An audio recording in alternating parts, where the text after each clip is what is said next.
Ders 1. Son zamanlarda çok meşgulüz. Anla, son zamanlarda çok meşgulüz. Dinlenmek ve doğanın tadını çıkarmak için gerçekten biraz zamana ihtiyacımız var. Bu gezi bunun için mükemmel olacak. Tamamen katılıyorum John. Koşuşturmadan uzaklaşmak bize iyi gelecektir. Ormanda yürüdüğümüzü ve temiz havayı soluduğumuzu şimdiden hayal edebiliyorum. Ve göl kenarında yaşayacağımız sakin anları hayal edin, sadece huzur içinde. Kesinlikle, Anla. Günlük rutinlerimizden kopmak ve iç huzuru bulmak için harika bir fırsat olacak. Doğanın güzelliğini keşfetmek ve nefes kesen manzaraları izlemek için sabırsızlanıyorum. Ben de, Anla. Kendimize zaman ayırmak ve pillerimizi şarj etmek önemlidir. Bu gezi gevşemek, yeniden şarj etmek ve doğayla yeniden bağlantı kurmak için mükemmel bir kaçış olacak. Daha fazla aynı fikirde olamazdım, Anla. Dengeyi bulmak ve ruhumuzu canlandırmak için tam olarak ihtiyacımız olan şey bu. Ders 2. Son zamanlarda hobi olarak resim yapmaya başladım.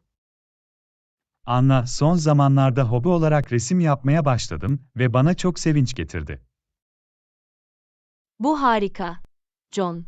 Hobiler hayatımızı gerçekten zenginleştirir ve tatmin duygusu sağlar.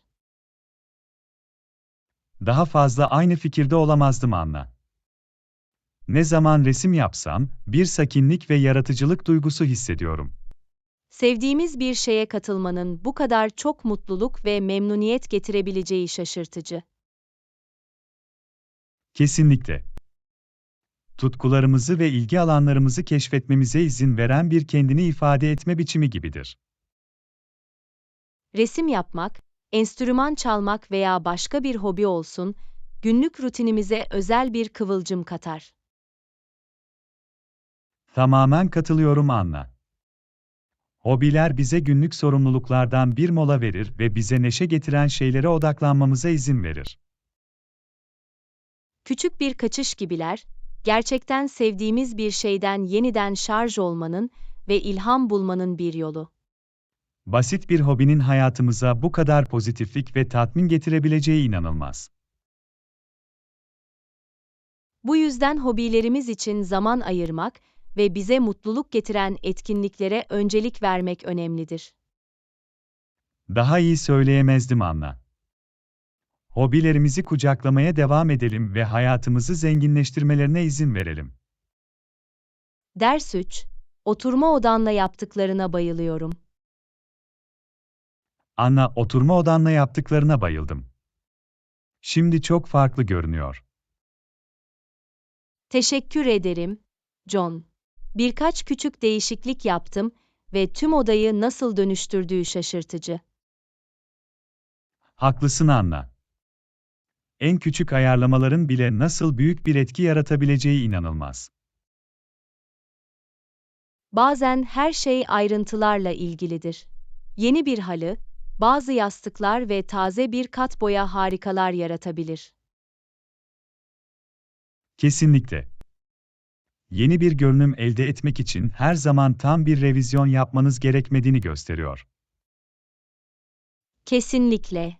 Bu, yaptığımız seçimler ve bunların nasıl bir araya geldiği konusunda kasıtlı olmakla ilgilidir. İyi yerleştirilmiş birkaç süslemenin ne kadar fark yaratabileceğini hiç fark etmedim. İyi tasarım, bir alanda uyum ve denge yaratmakla ilgilidir ve küçük değişiklikler bile bunu başarmaya yardımcı olabilir. Bu doğru.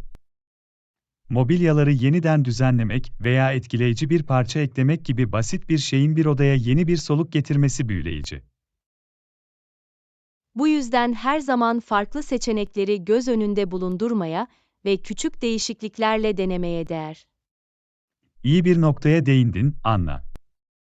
Küçük değişikliklerin bir odayı nasıl tamamen değiştirebileceği ve genel atmosferini nasıl geliştirebileceği şaşırtıcı. Kesinlikle, John. Her şey sizin için neyin işe yaradığını bulmak ve kişisel tarzınızı ve tercihlerinizi yansıtan bir alan yaratmakla ilgilidir. Ders 4. Gardırobumu güncellemeyi düşünüyordum. Anna, gardırobumu yenilemeyi düşünüyordum. Yeni bir şey denemek istiyorum. Bu harika. John. Denemekten ve kişisel tarzınızın parlamasına izin vermekten korkmayın. Haklısın. Kıyafet seçimlerimle her zaman güvenli oynadım ama değişim zamanı geldi. Yeni stilleri ve trendleri benimsemek heyecan verici olabilir. Kendinizi ifade etmek ve benzersiz kişiliğinizi göstermek için bir şans. Sizi zahmetsizce farklı kıyafetler giydirdiğini gördüm ve bu ilham verici. Ben de rahatlık alanımdan çıkmak istiyorum. Bu harika. John. Farklı renkleri, desenleri ve aksesuarları denemenin ne kadar ferahlatıcı olabileceğine şaşıracaksınız.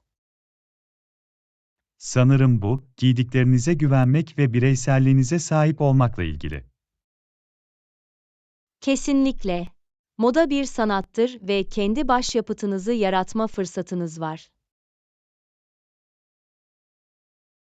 Normdan kurtulmaya ve kişisel tarzımın gelişmesine izin vermeye hazırım. Yapacağın moda açıklamalarını görmek için sabırsızlanıyorum John. Yolculuğu kucaklayın ve sürecin tadını çıkarın. Teşekkür ederim Anna. Teşvik etmek çok şey ifade ediyor. İşte yeni stilleri benimsemek ve kişisel yeteneğimizin parlamasına izin vermek. Ders 5. Bunun için nasıl giyinmeliyiz? Anna, resmi bir olay yaklaştığını duydum. Bunun için nasıl giyinmeliyiz? Katılıyorum John. Bu tür durumlar için hazırlıklı olmak ve buna göre giyinmek her zaman daha iyidir. Takım elbise ve elbise gibi daha resmi bir kıyafet seçmeli miyiz? Evet, bu uygun olurdu. Az giyinmekten ziyade giyinme tarafında hata yapmak daha iyidir. Benzer bir etkinliğe katıldığım ve uygun şekilde giyinmediğim için yersiz hissettiğim bir zamanı hatırlıyorum. Bu öğrenilen iyi bir ders. Duruma göre giyinmek, etkinliğe ve ev sahiplerine saygı ve saygı gösterir. Kesinlikle. Ayrıca uygun şekilde giyindiğimizde daha güvenli ve rahat hissetmemize yardımcı olur.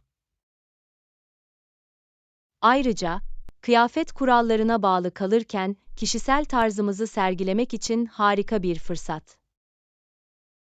Bu doğru. Resmi kıyafet sınırları içinde aksesuarlar veya renk seçenekleriyle kendi yeteneğimizi ekleyebiliriz. Her şey kıyafet kurallarına uymak ve kendimizi ifade etmek arasındaki dengeyi bulmakla ilgili. Daha fazla aynı fikirde olamazdım Anna. İyi hazırlandığımızdan ve etkinlik için uygun giyindiğimizden emin olalım. Kesinlikle, John. Biraz fazla giyinmiş olmak, yetersiz giyinmiş hissetmektense her zaman daha iyidir. Ders 6. Futbolda kimi destekliyorsunuz? Anna, Dünya Kupası yaklaşıyor. Futbolda kimi destekliyorsunuz? Ben Brezilya takımının büyük bir hayranıyım. Oyuna her zaman böyle bir enerji ve beceri getiriyorlar. Brezilya futbolda bir güç merkezidir. Zengin bir geçmişe sahipler ve inanılmaz oyuncular ürettiler.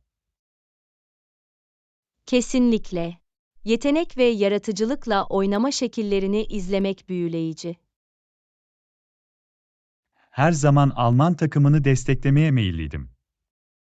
Güçlü bir sicile sahipler ve taktik hassasiyetle oynuyorlar. Almanya disiplinli ve verimli oyun tarzlarıyla tanınır. Kesinlikle güçlü bir ekibi var.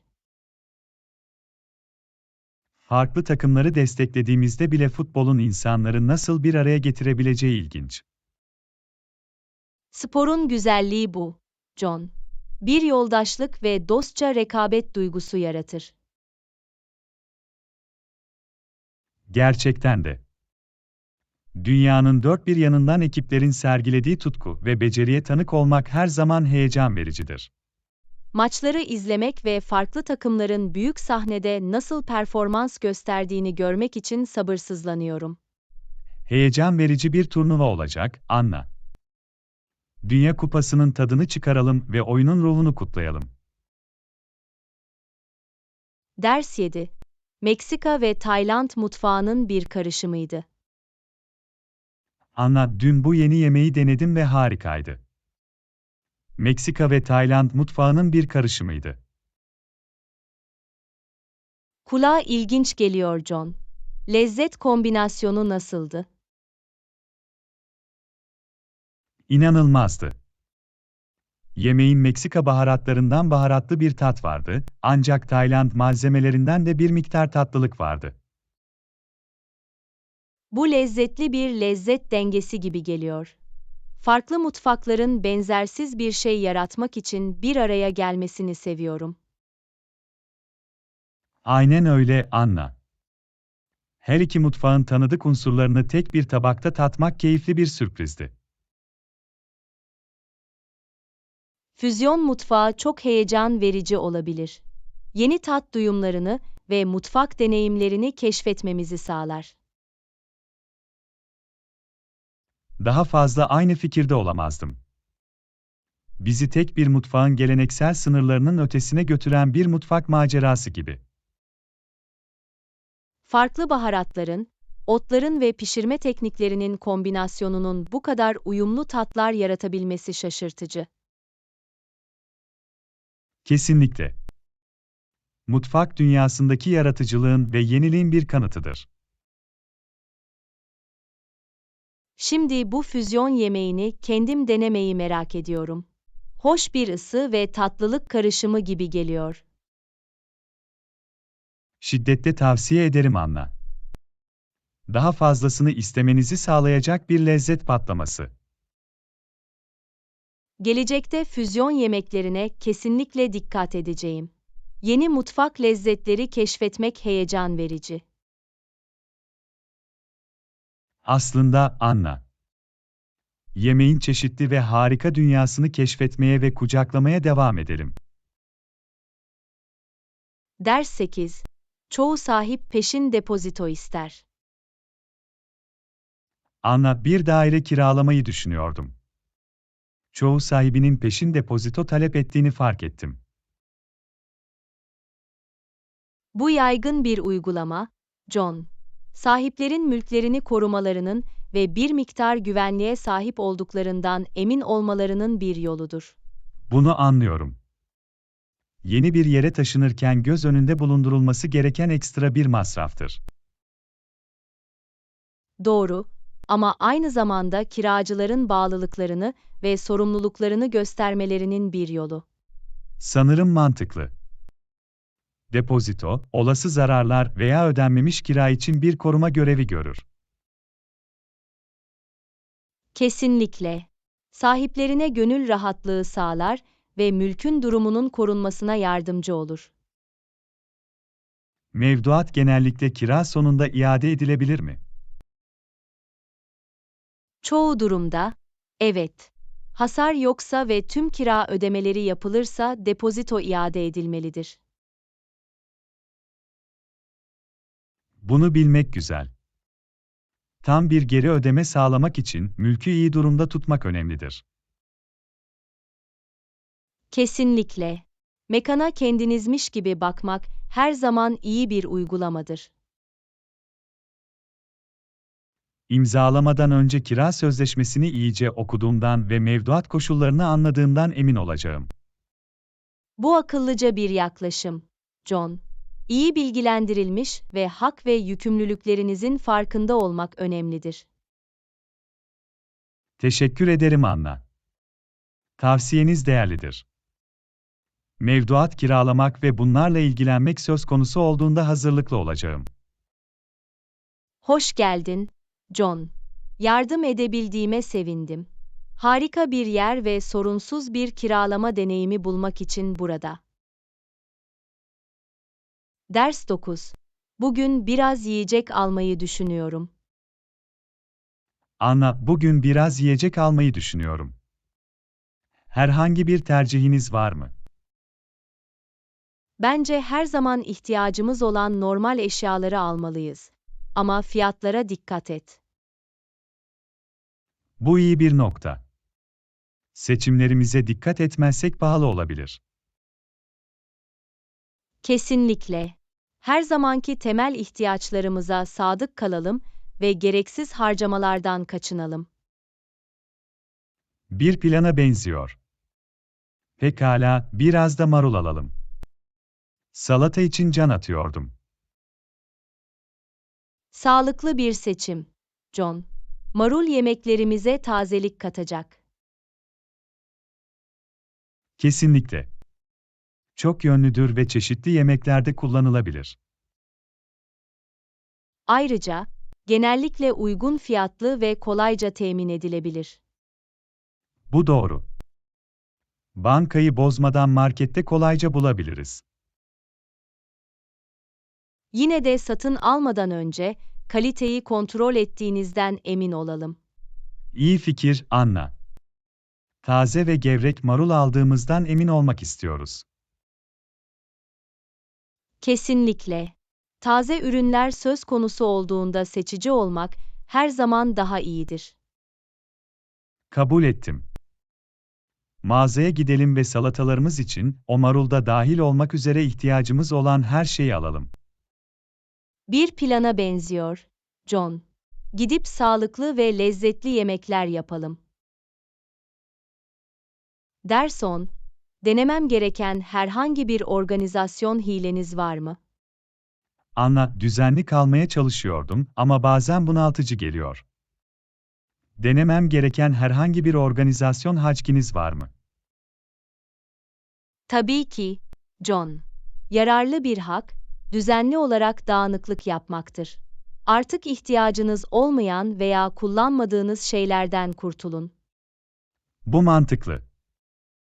Dağınıklığı gidermek, daha organize bir alan yaratmada büyük bir fark yaratabilir. Başka bir hak, farklı öğeler için belirlenmiş alanlar oluşturmaktır. Anahtarlar, cüzdanlar ve diğer sık kullanılan öğeler için belirli yerlere sahip olun. Bu harika bir fikir.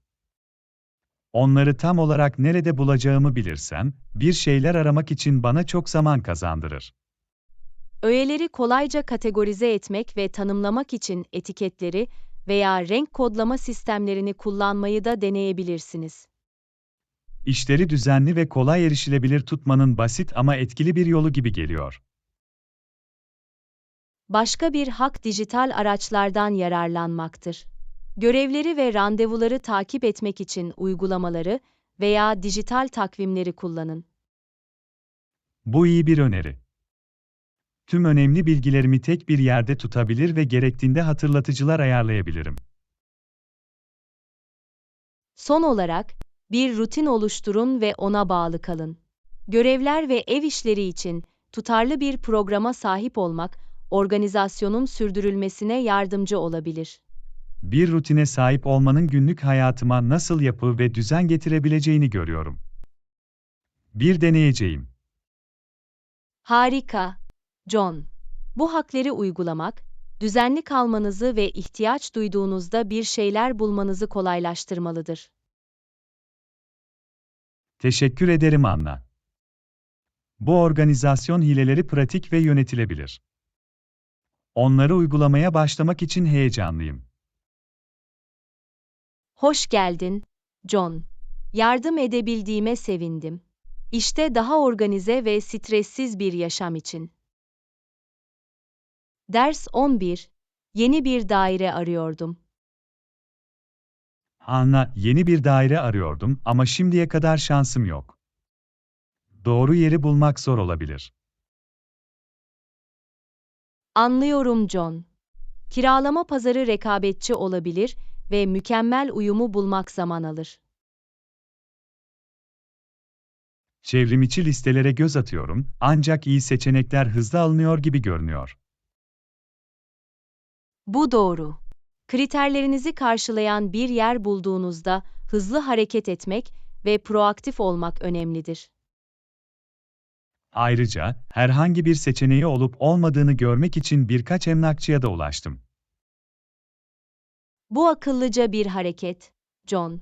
Emlakçılar genellikle daha fazla listeye erişebilir ve aramanızı daraltmanıza yardımcı olabilir. Katılıyorum. Profesyonel bir rehbere sahip olmak süreci daha az ezici hale getirebilir. Aramanızı farklı mahallelere veya alanlara genişletmeyi düşündünüz mü? Evet, diğer mahalleleri de keşfetmeye başladım. Daha fazla olasılık açar. Bu iyi bir strateji. Bazen, mükemmel yer başlangıçta düşünmediğiniz bir mahallede olabilir. Ayrıca gereksinimlerimde esnek olmaya çalışıyorum. Hafif uzlaşmalara açık olmak seçenekleri genişletebilir. Bu akıllıca bir yaklaşım, John. Olması gerekenlere öncelik verin ve bazı tercihlerden ödün vermeye istekli olun. Umarım azim ve biraz şansla yakında doğru yeri bulurum. Eminim yapacaksın, John. Cesaretiniz kırılmasın ve aramaya devam edin. Doğru daire dışarıda sizi bekliyor. Teşvik ettiğin için teşekkürler Anna. Pozitif kalacağım ve aramaya devam edeceğim. Ders 12. Bir rutin oluşturmaya çalışıyorum. Anna, bir rutin oluşturmaya çalışıyorum ve odaklandığım bir husus dengeli bir diyet sürdürmek. Bu harika bir hedef, John. Dengeli bir diyet yemek genel sağlık ve esenlik için önemlidir. Kesinlikle. Farklı gıda gruplarından çeşitli yiyecekleri dahil etmeye çalışıyorum. Meyveler, sebzeler, kepekli tahıllar, yağsız proteinler ve sağlıklı yağlar dahil mi?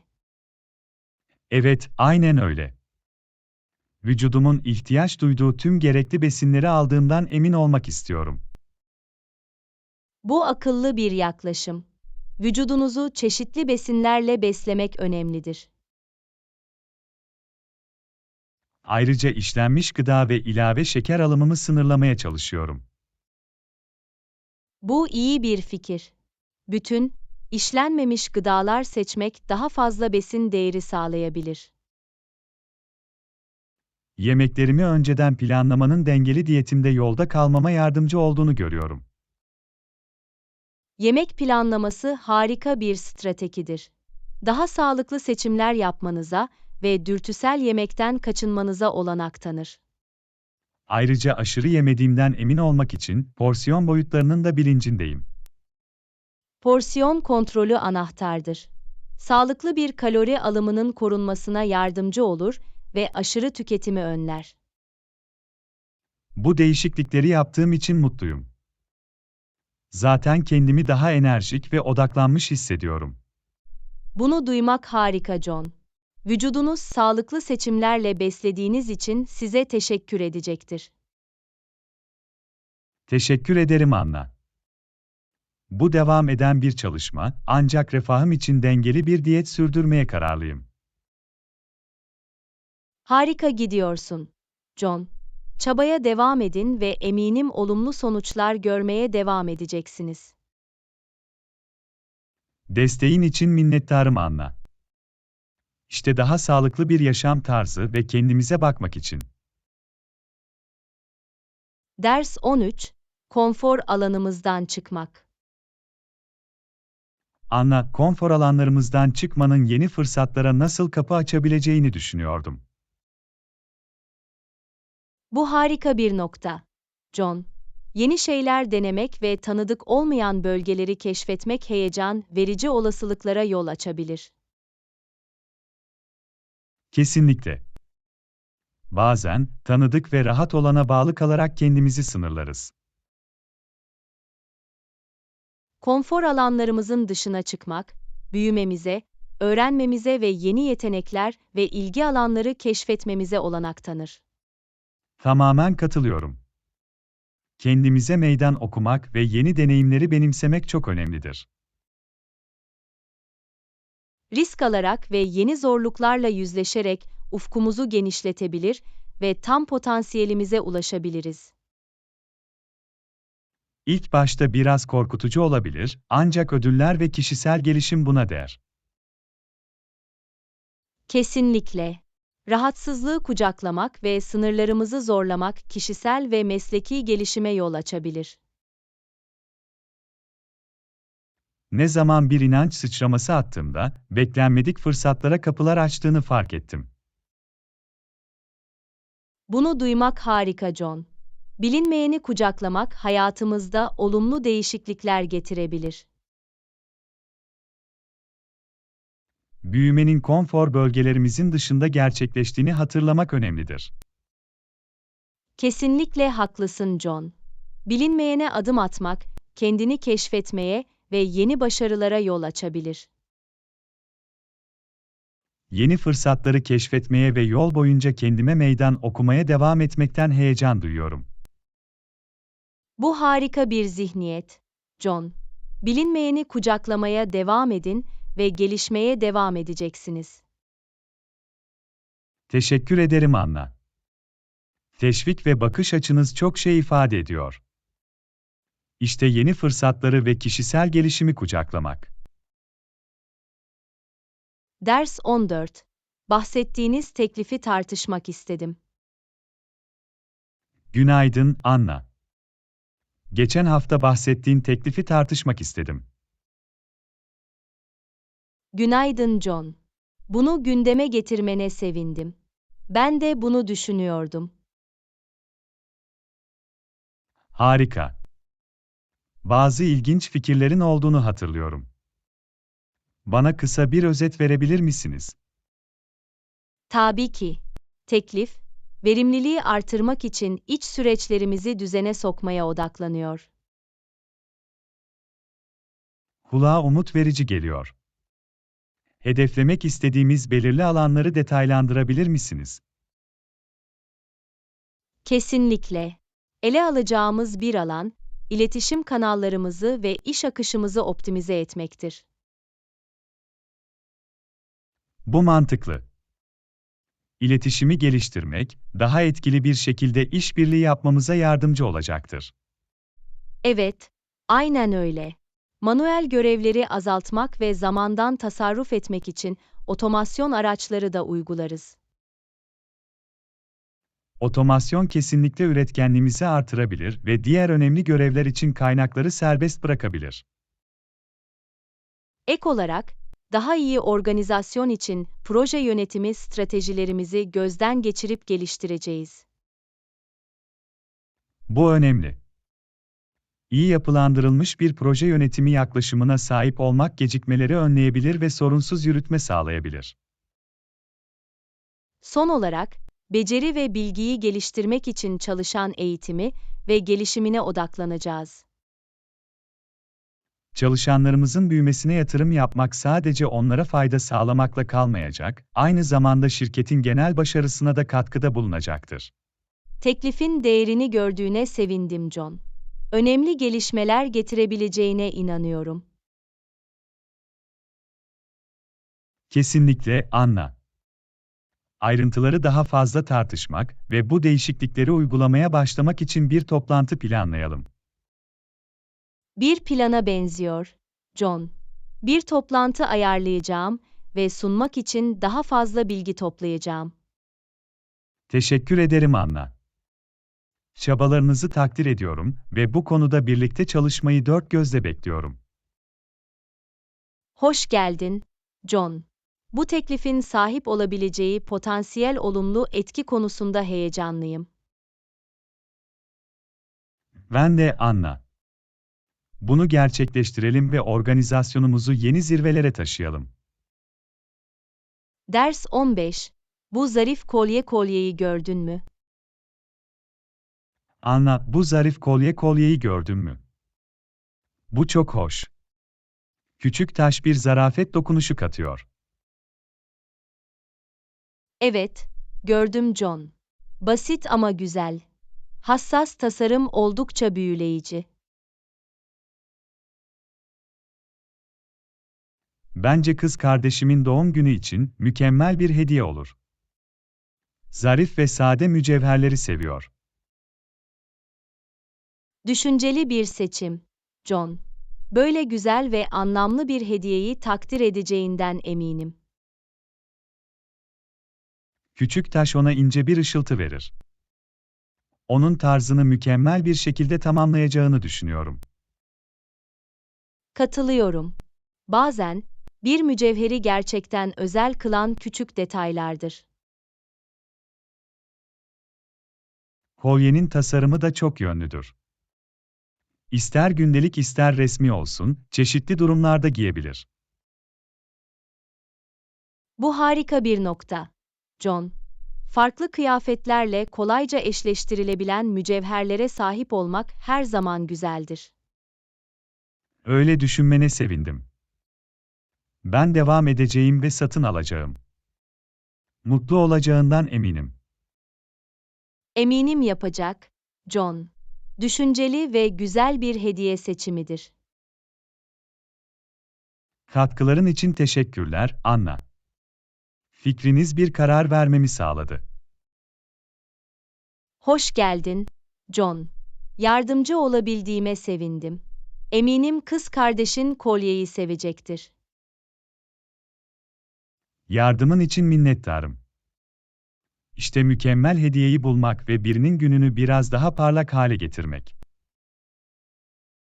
Ders 16. İyi bilgilendirilmemiz çok önemlidir. Anla, yaklaşan seçimlerde oylarımızı vermeden önce iyi bilgilendirmemiz çok önemli olduğunu düşünüyorum. Kesinlikle, John. Bilinçli kararlar vermek, değerlerimize ve önceliklerimize uygun adayları seçmemizi sağlar. Adayların geçmiş kayıtlarını ve önemli konularda tutumlarını dikkate almamız gerektiğine inanıyorum. Bu iyi bir başlangıç noktası. Geçmiş eylemlerini ve konumlarını anlamak, gelecekte nasıl yönetebilecekleri konusunda bize fikir verebilir. Mevcut zorlukları ele almak için önerilen politikalarını ve planlarını araştırmak da önemlidir. Kabul ettim. Önerilen çözümlerin ekonomi, sağlık ve çevre gibi konularda kendi görüşlerimizle rezonansa girip girmediğini değerlendirmemiz gerekiyor. Ek olarak, rollerini etkin bir şekilde yerine getirme yeteneklerini değerlendirmek için niteliklerine ve deneyimlerine bakmalıyız. Bu önemli, John. İlgili alanlardaki yeterlilik ve uzmanlık, kamu görevlileri olarak etkinliklerini büyük ölçüde etkileyebilir. Ayrıca dürüstlüklerini ve etik standartlarını dikkate almanın değerli olduğunu düşünüyorum. Dürüstlük ve şeffaflıkla hareket eden liderler istiyoruz. Kesinlikle. Güvenilirlik ve etik davranışa bağlılık, seçilmiş temsilcilerimizde hayati niteliklerdir. Son olarak, her aday hakkında çok yönlü bir bakış açısı elde etmek için çeşitli bilgi kaynakları aramak faydalıdır. Daha fazla aynı fikirde olamazdım.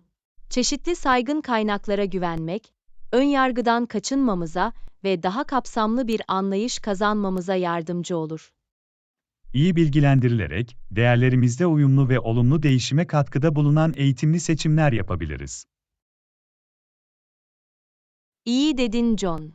Bilgi toplamak ve demokratik sürece sorumlu bir şekilde katılmak için çaba gösterelim. Teşekkür ederim Anna. Birlikte, oy kullanma hakkımızı bilgi ve düşünceli bir şekilde kullanarak fark yaratabiliriz. Ders 17. Konaklamamız için endişelenmeden şehri keşfedebiliriz. Anla, şimdi konaklamamızı rezerve ettiğimize göre, konaklamamız için endişelenmeden şehri keşfedebiliriz. Bu doğru, John. Bunu halletmek bir rahatlama. Kendimizi yeni çevreye tamamen kaptırabiliriz. Yerel cazibe merkezlerini keşfetmekten, yeni mutfakları denemekten ve şehrin kültürünü deneyimlemekten heyecan duyuyorum. Ben de, John. Yeni yerler keşfetmek her zaman bir maceradır ve bu şehrin sunabileceği çok şey var. Görülmesi gereken yerlerin bir listesini yapmalı ve güzergahımızı buna göre planlamalıyız. İyi fikir. Bu şekilde zamanımızı en iyi şekilde değerlendirebilir ve önemli siteleri kaçırmamamızı sağlayabiliriz. Bazı güzel parklar ve bahçeler olduğunu duydum. Doğada rahatlatıcı anlar geçirmek harika olurdu. Kesinlikle. Doğayla bağlantı kurmak ferahlatıcı ve gençleştirici olabilir, özellikle hareketli bir şehirde. Ayrıca restoranlar için yerel öneriler aramalı ve otantik yemekleri denemeliyiz. Kesinlikle. Yeni yemekler denemek seyahatin en önemli özelliklerinden biridir. Yerel lezzetlerle kendinizi şımartmak için bir şans. Ve şehrin müzelerini ve sanat galerilerini de unutmayalım. Tarihi ve sanatsal mirası hakkında fikir verebilirler. Katılıyorum John. Bir şehrin kültürel ve sanatsal yönlerini keşfetmek hem eğitici hem de ilham verici olabilir. Bu gezi, bilinmeyeni kucaklamamız, kalıcı anılar yaratmamız ve ufkumuzu genişletmemiz için bir fırsattır. Kesinlikle, John. Bundan en iyi şekilde yararlanalım ve bu yeni maceranın her anını kucaklayalım. Bunu dört gözle bekliyorum Anna. Şehrin sunduğu her şeyi keşfetmeye ve deneyimlemeye hazır, açık zihinler ve kalplerle bu yolculuğa çıkalım. Ders 18. Bu cumartesi boş musun? Anna, bu cumartesi boş musun? Bizi yetiştirebiliriz diye düşünüyordum. Evet John, özgürüm. Buluşmayı ve birlikte biraz zaman geçirmeyi çok isterim. Harika. Sabahları en sevdiğimiz kafede bir kahve içmeye ne dersiniz? Kulağa mükemmel geliyor.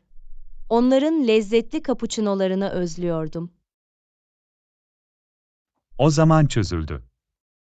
Cumartesi sabah 10'da kafede buluşalım. Kesinlikle, zamanında orada olacağım. Gerçekten dört gözle bekliyorum.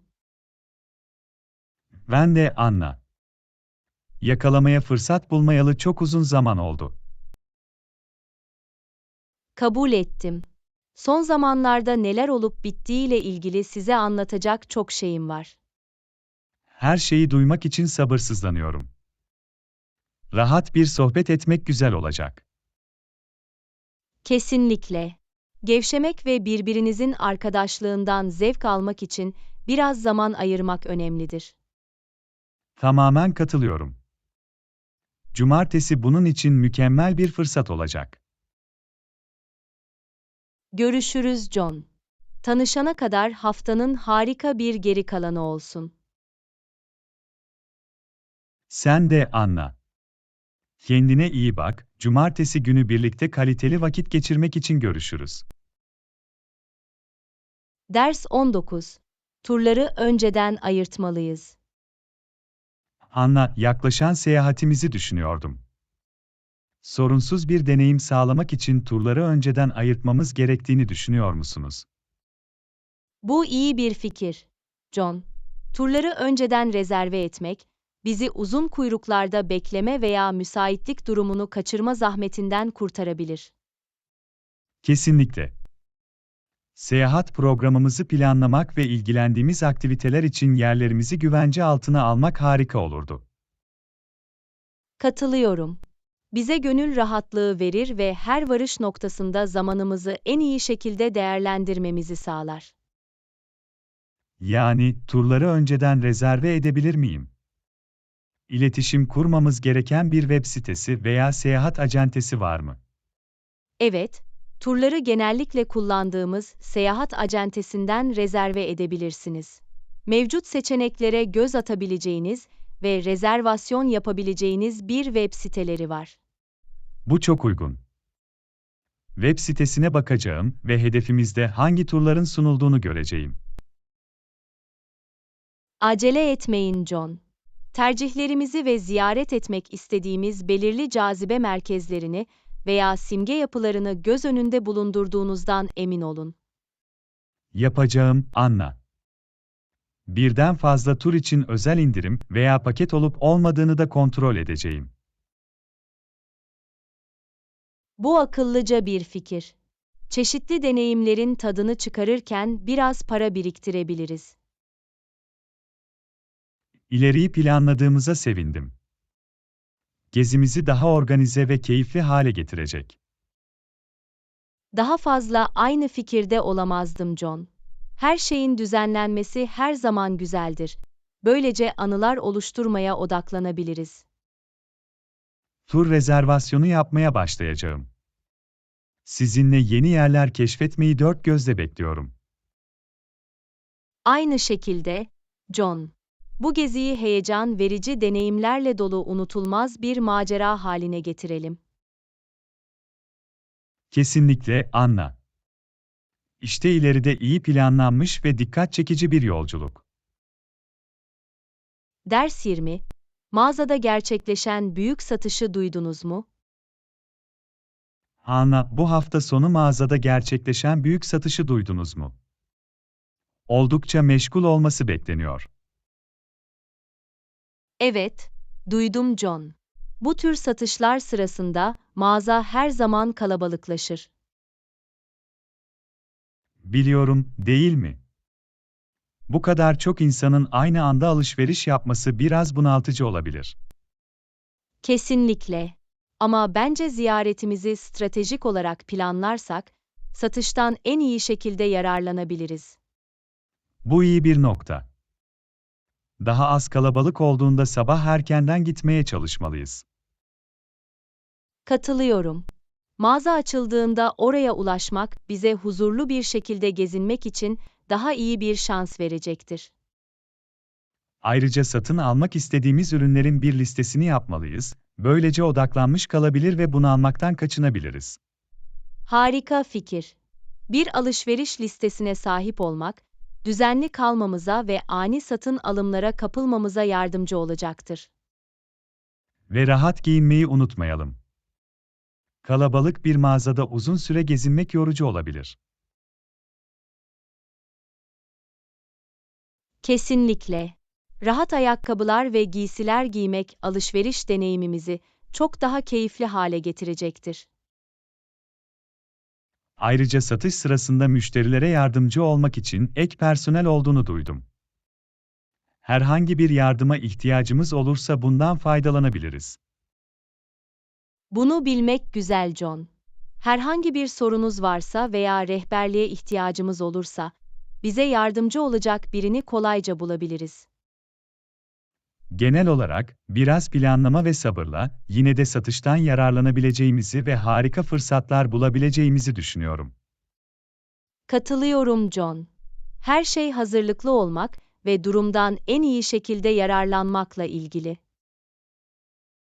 Bir plan yapalım ve olumlu bir zihniyetle alışverişe gidelim. Harika pazarlıklar bulacağımızdan eminim. Bunu dört gözle bekliyorum John. Deneyimin tadını çıkaralım ve satıştan en iyi şekilde yararlanalım. İşte başarılı alışveriş yapmak ve ihtiyacımız olan her şeyi harika fiyatlarla bulmak için. Ders 21. Yaklaşan seyahatimiz için pasaportlarımızın hazır olması gerekecek. Anla, yeni bir şey fark ettim. Gelecek seyahatimiz için pasaportlarımızı hazırlamamız gerekecek. Haklısın John. Pasaportlarımızın önceden hazırlanması önemlidir. Son kullanma tarihlerini kontrol ettiğimden ve gerekirse yenilediğimden emin olacağım. İyi fikir. Havaalanında herhangi bir sürpriz veya gecikme istemiyoruz. Ayrıca sorunsuz bir seyahat deneyimi için gerekli tüm belgeleri ve evrakları toplayacağım. Bu akıllıca bir hareket. Her şeyin organize edilmesi bize zamandan ve potansiyel baş ağrılarından tasarruf sağlayacaktır. Ayrıca pasaportlarımızı güvenli ve kolay erişilebilir bir yerde saklamalıyız, böylece yolculuk sırasında onları yanlış yerleştirmeyiz. Kesinlikle. Pasaportlarımızı kaybetmek büyük bir sıkıntı olurdu. Onlara karşı ekstra dikkatli olalım. Hedefimiz için gerekli tüm vize veya giriş izinlerine sahip olduğumuzu 2 kez kontrol edeceğim. Harika. Herhangi bir komplikasyondan kaçınmak için göçmenlik düzenlemelerine uymak çok önemlidir. Her ihtimale karşı pasaportlarımızın kopyalarını da alacağım. Yedek belgelere sahip olmak her zaman iyidir. Bu akıllıca bir önlem, John. Öngörülemeyen olaylar durumunda bize ekstra bir güvenlik katmanı sağlar. Yolculuğa birkaç haftamız var, bu yüzden pasaportla ilgili tüm bu konuları halletmek için yeterli zamanımız var. Kabul ettim. Pasaportlarımızı hazırlamaya öncelik verelim, böylece endişelenmeden seyahatimizin tadını çıkarmaya odaklanabiliriz. Bunu tartıştığımıza sevindim. Gezimizin göz ardı edilmemesi gereken önemli bir yönü. Kesinlikle. İyi hazırlıklı olmak ve pasaportlarımızı düzenli tutmak sorunsuz ve stressiz bir yolculuk sağlayacaktır. Başarılı bir pasaport hazırlığı ve heyecan verici bir macera bekliyoruz. Ders 22. Bir sonraki gezimiz için bir tema parkına gitmemizin sakıncası var mı? Anna, bir sonraki gezimiz için bir tema parkına gitmemizin sakıncası var mı? Hayır, hiç de değil, John. Bence bu harika bir fikir. Daha önce hiç tema parkına gittin mi? Evet, aldım. Sürüşlerin ve cazibe merkezlerinin heyecanını seviyorum. Bunu duymak harika. Kimiz için de eğlenceli bir deneyim olacak. Katılıyorum.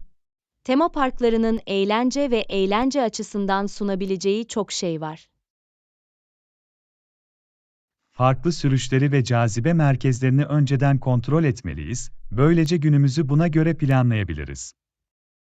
Kesinlikle. Neyi denemek istediğimiz hakkında bir fikre sahip olmak ve orada zamanımızı en iyi şekilde değerlendirmek iyi bir fikirdir. Özellikle roller coaster'lar için heyecanlıyım. Adrenalin patlaması rakipsizdir. Ben de aynı şekilde hissediyorum, John. Hız trenlerinin kıvrımları ve dönüşleri bana her zaman heyecan verici bir his veriyor. Ayrıca bazı temalı gösterileri ve performansları denemeliyiz. Oldukça eğlenceli olabilirler. Kesinlikle. Gösteriler, tema parkı deneyimine başka bir heyecan ve çeşitlilik katmanı katıyor. Günün çoğunda yürüyeceğimiz ve ayakta duracağımız için rahat ayakkabılar ve giysiler getirdiğinizden emin olalım. İyi tavsiyeler, John. Rahatlık, herhangi bir rahatsızlık veya yorgunluk olmadan günün tadını çıkarmanın anahtarıdır. Seninle bu maceraya atılmak için sabırsızlanıyorum Anna. Harika bir şey olacak. Ben de sabırsızlanıyorum, John. Kahkaha, heyecan ve unutulmaz anılarla dolu bir gün olacak.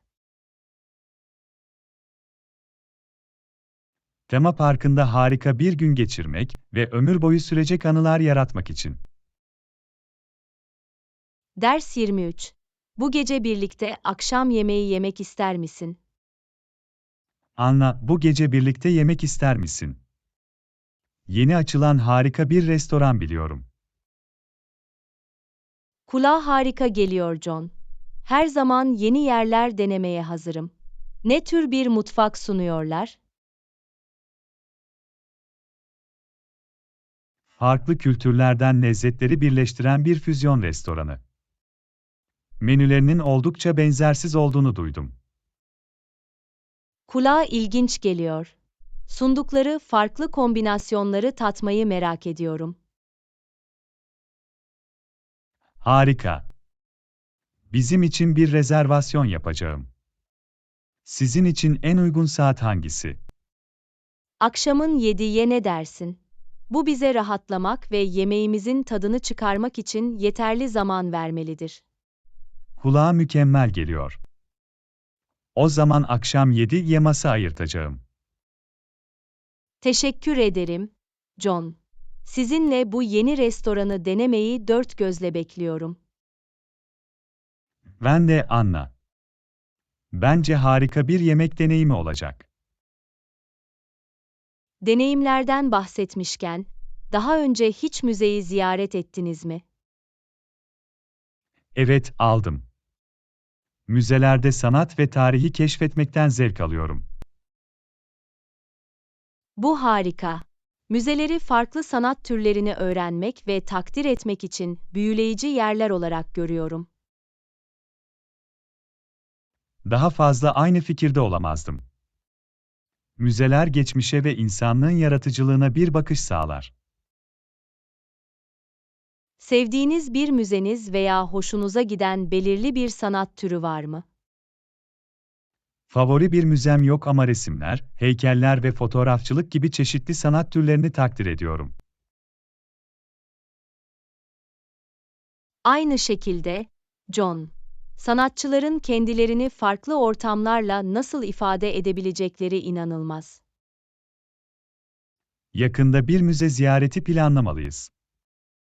Kültüre dalmış bir gün geçirmek için harika bir yol olurdu. Bunu çok isterdim, John. Bir müzeyi ziyaret etmek ve içindeki sanatsal hazineleri keşfetmek için bir plan yapalım. Kesinlikle, Anna. İşte bu gece lezzetli bir akşam yemeği ve gelecekteki müze maceraları birlikte.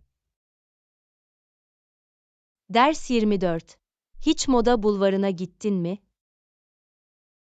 Anna, hiç moda bulvarına gittin mi? Bu konuda iyi şeyler duydum. Evet, John. Daha önce de oradaydım. Harika bir yer. Çok çeşitli modaya uygun mağazalar var. Bunu bilmek harika. Gardırobumu güncellemek istiyordum ve harika moda seçenekleri olduğunu duydum. Kesinlikle, John. Aralarından seçim yapabileceğiniz farklı stiller ve markalar sunan birçok mağaza bulacaksınız. Aksesuar mağazaları da var mı? Kıyafetlerimi tamamlamak için bazı yeni aksesuarlar kullanabilirim. Evet, yapıyorlar. Mücevher, çanta ve kemer gibi çeşitli ürünler sunan aksesuar mağazaları bulacaksınız. Mükemmel. Farklı mağazalara göz atmak ve bazı şık aksesuarlar bulmak güzel olacak.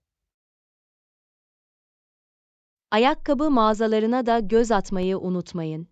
Hem erkekler hem de kadınlar için iyi bir ayakkabı seçimine sahipler. Bu iyi bir nokta, Anna. Ayakkabı mağazalarını da keşfedeceğim. Ek olarak, Fashion Boulevard ayrıca alışverişe ara vermeniz gerekiyorsa, bazı güzel kafe ve restoranlara sahiptir. Bu bir bonus. Alışveriş gezimiz sırasında dinlenmek ve bir şeyler atıştırmak için bir yere sahip olmak harika olacak. Kesinlikle. Genel deneyime katkıda bulunur ve daha keyifli hale getirir. Moda bulvarını ziyaret etmeyi dört gözle bekliyorum. Yeni moda parçaları bulmak için mükemmel bir yer gibi görünüyor. Gardırobunuza harika eklemeler bulacağınıza eminim John. Moda meraklıları için popüler bir yer. Beni moda bulvarı ile tanıştırdığın için teşekkür ederim, Anna. Tavsiyenizi takdir ediyorum. Hoş geldin, John. Bu harika alışveriş noktasını sizlerle paylaşabildiğim için mutluyum.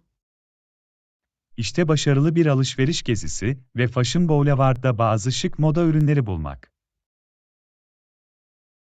Ders 25.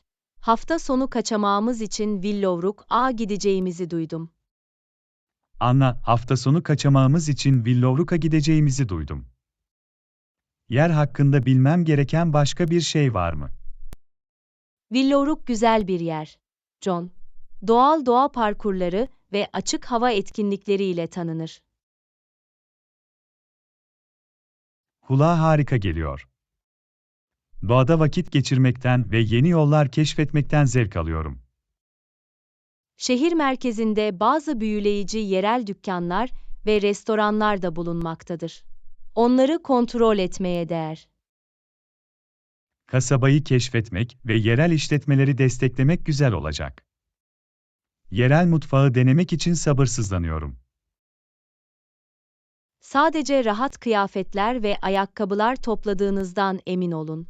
Bir sürü yürüyüş ve açık hava etkinliği yapacağız. İyi bir nokta, Anna. Maceralı hafta sonumuz için buna göre paketlemeyi sağlayacağım. Ayrıca güneş kremi ve böcek kovucu getirmeyi unutmayın. Dışarıda çok zaman geçireceğiz. Hatırlatma için teşekkürler Anna. Korunmak için gerekli malzemeleri topladığımdan emin olacağım. Son olarak, nefes kesen manzaralara ve fotoğraf fırsatlarına hazırlıklı olun. Willowbrook doğal güzelliği ile tanınır. Kameramı getirdiğimden emin olacağım. Bu muhteşem anları yakalamayı kaçırmak istemiyorum. Görünüşe göre her şeyi hallettik John. Willowbrook'taki hafta sonumuz için heyecanlıyım. Ben de Anna. İyi yemek ve rahatlama ile dolu unutulmaz bir kaçamak olacak. Willowbrook'ta unutulmaz bir hafta sonu geçirmek ve birlikte güzel anılar yaratmak için. Ders 26. Sosyal medya platformları kullanıcı verilerini nasıl toplar ve paylaşır? Anna, sosyal medya platformlarının kullanıcı verilerini nasıl topladığını ve paylaştığını hiç düşündün mü? Evet, John. Kesinlikle beni ilgilendiren bir şey. Gizliliğimiz önemlidir. Kesinlikle. Kişisel bilgilerimizin tam farkındalığımız olmadan nasıl kullanıldığını düşünmek rahatsız edici. Paylaştığımız veriler ve bunlara kimin erişimi olduğu konusunda daha dikkatli olmamız gerektiğine inanıyorum. Bu geçerli bir nokta, Anna. Bu platformlara verdiğimiz izinlere dikkat etmeliyiz. Kullandığımız platformların gizlilik politikalarını okumak ve anlamak da önemlidir. Kabul ettim. Verilerimizin nasıl toplandığını, saklandığını ve paylaşıldığını bilmek, bilinçli kararlar vermemize yardımcı olabilir. Gizlilik ayarlarını ayarlamak ve yayınladıklarımıza dikkat etmek gibi gizliliğimizi korumak için adımlar atabiliriz. Doğru. Kişisel bilgileri paylaşmadan veya gizliliğimizi tehlikeye atabilecek faaliyetlerde bulunmadan önce 2 kez düşünmeliyiz. Verilerimizin değeri olduğunu hatırlamak önemlidir ve nasıl kullanıldığı üzerinde kontrol sahibi olmamız gerekir. Kesinlikle, Anna. Dijital ayak izimizin etkisini ve etkilerini küçümsememeliyiz. Çevrimiçi varlığımızın daha bilinçli olarak, gizliliğimiz üzerinde bir miktar kontrolü geri alabiliriz. Bu dijital çağda haberdar olmak ve gizliliğimizi korumak için bilinçli bir çaba gösterelim. Bu konuşmayı yaptığımıza sevindim John. Çevrimiçi gizliliğimiz konusunda uyanık ve proaktif olmamızı hatırlatıyor. Aslında, Anna. İşte dijital ayak izimize dikkat etmek ve kişisel bilgilerimizi korumak. Ders 27. Onlara uygun bluzlarda aradınız mı? Anna, takım elbise alışverişinde bulunurken, onlara uygun bluzlarda aradın mı? Evet, John. Takım elbiselerle uyumlu bir görünüm yaratmak için birkaç bluz denedim. Bu akıllıca bir hareket. İyi eşleşen bir bluz genel kıyafeti geliştirebilir. Kesinlikle. Takım elbiselerin rengini ve tarzını tamamlayan bluzlar bulmak istedim. Seçtiğiniz takım elbiselerle iyi çalışan herhangi bir bluz buldunuz mu? Evet, yaptım. Takım elbiselerle eşleştirildiğinde harika görünen birkaç bluz buldum. Bu harika. Parçaların mükemmel kombinasyonunu bulmak her zaman tatmin edicidir. Kesinlikle öyle. Doğru bluz, bir takım elbiseye zarafet ve cila katabilir. Bluzlar için farklı stil ve desenler düşündünüz mü? Evet, hem düz renkler hem de ince desenler dahil olmak üzere çeşitli stiller denedim. Gardıropta biraz çeşitliliğe sahip olmak iyidir. Farklı desenler farklı görünümler yaratabilir. Katılıyorum. Duruma ve kişisel stil tercihlerine bağlı olarak seçeneklere sahip olmak güzel. Kıyafetlerinizi tamamlamak için uygun bluzlar bulduğunuza sevindim. Detaylara dikkat gösterir. Teşekkür ederim, John. Uyumlu ve iyi bir şekilde bir araya getirilmiş bir görünüm yaratmak benim için önemli. Kıyafetlerinizi takım elbise ve bluzlarla görmeyi dört gözle bekliyorum. Muhteşem görüneceğinden eminim. Nazik sözlerin için teşekkürler, John. Onları güvenle giyeceğimden emin olacağım. İşte şık kıyafetler ve takım elbise ve bluzların mükemmel kombinasyonu. Ders 28. Yolculuğumuz için güzergahımızı planlıyorum. Anna, seyahatimiz için güzergahımızı planlıyorum. Belirli bir seçeneğiniz veya tercihiniz var mı? Onları not edeceğim, John. Bazı yerel cazibe merkezlerini ve simge yapıları keşfetmeye ne dersiniz? Bu harika bir fikir, Anna. Seyahat ederken kendimi yerel kültüre kaptırmaktan her zaman zevk alırım. Yerel yaşam tarzının tadına bakmak için tarihi yerleri, müzeleri ve hatta yerel pazarları ziyaret edebiliriz. Kesinlikle. Ziyaret ettiğimiz yerin tarihi ve gelenekleri hakkında bilgi edinmenin harika bir yolu. Ayrıca yerel yemekleri deneyebilir ve yerel lezzetleri deneyimlemek için otantik restoranlarda yemek yiyebiliriz. Ben bunun yanındayım, Anna. Yerel yemekleri denemek benim için herhangi bir gezinin en önemli noktalarından biri. Bunlara ek olarak, yerlilerden öneriler alabilir veya alışılmışın dışında daha az bilinen yerleri keşfedebiliriz. Gizli mücevherleri keşfetmek heyecan verici geliyor. Gezimize bir macera unsuru katıyor. Kesinlikle yapar. Ara sıra, en unutulmaz deneyimler gizli hazineleri keşfetmekten gelir. Aynı sayfada olduğumuza sevindim, Anna. Seyahat programımıza çok sayıda yerel deneyim dahil ettiğinizden emin olalım. Kesinlikle, John. Yerel kültürü kucaklayalım ve gezimizden en iyi şekilde yararlanalım. Ders Burada 29. yerel cazibe Kaldığımız merkezlerinin otel cazibesini gezi turları keşfetmek, sunuyor. lezzetli yerel yemeklerin tadını çıkarmak ve birlikte Merhaba unutulmaz Anna, anılar kaldığımız yaratmak otelin için gezi gezi turları turları sunduğunu fark ettim. Bana onlar hakkında daha fazla bilgi verebilir misin? Tabii ki, John. Otelin gezi turları, şehrin popüler turistik yerlerini keşfetmek için uygun bir yoldur. Kulağa gerçekten uygun geliyor. Farklı tur seçenekleri veya paketleri var mı? Evet, ziyaret etmek istediğiniz süreye ve belirli cazibe merkezlerine göre çeşitli tur seçenekleri sunarlar. Bu harika. İlgi alanlarımıza ve programımıza uygun turu seçme esnekliği sağlar.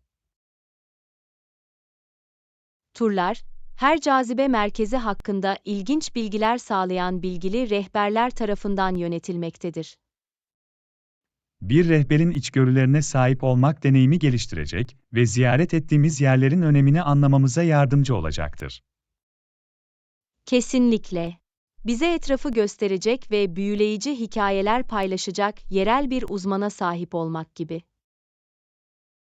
Turlar gruplar halinde mi yapılıyor yoksa özel tur yapabilir miyiz?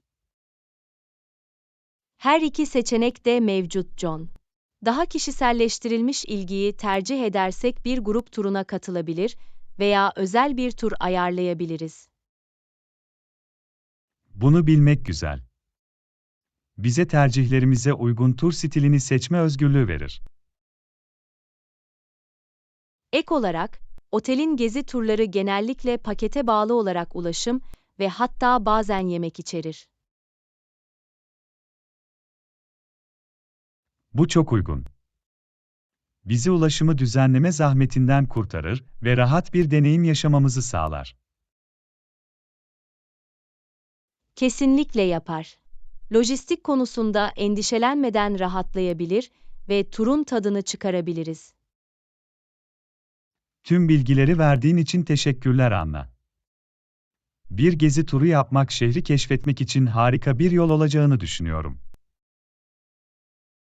Hoş geldin, John. Katılıyorum.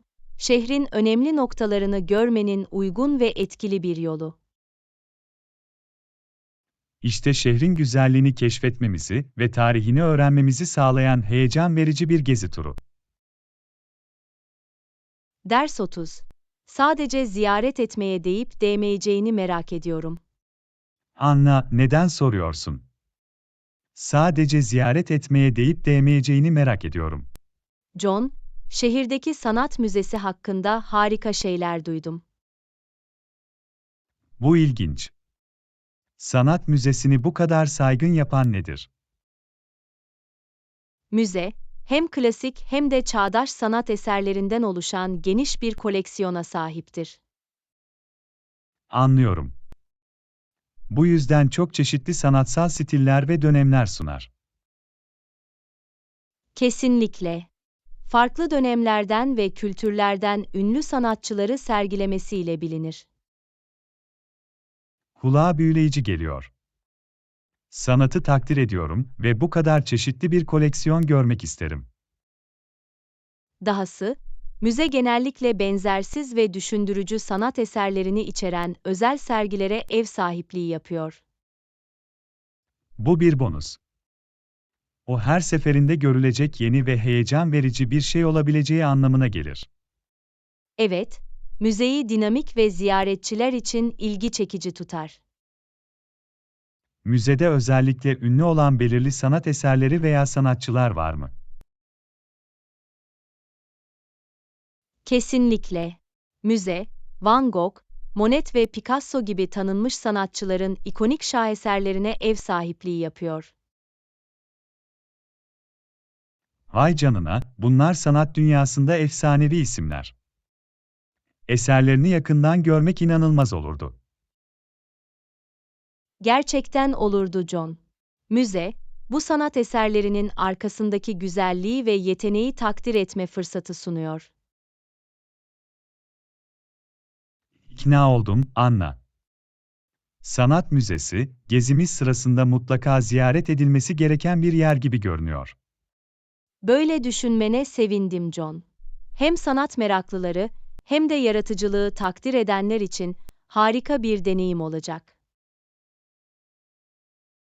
İşte kendimizi sanat dünyasına kaptırmak ve müzedeki başyapıtlardan ilham almak.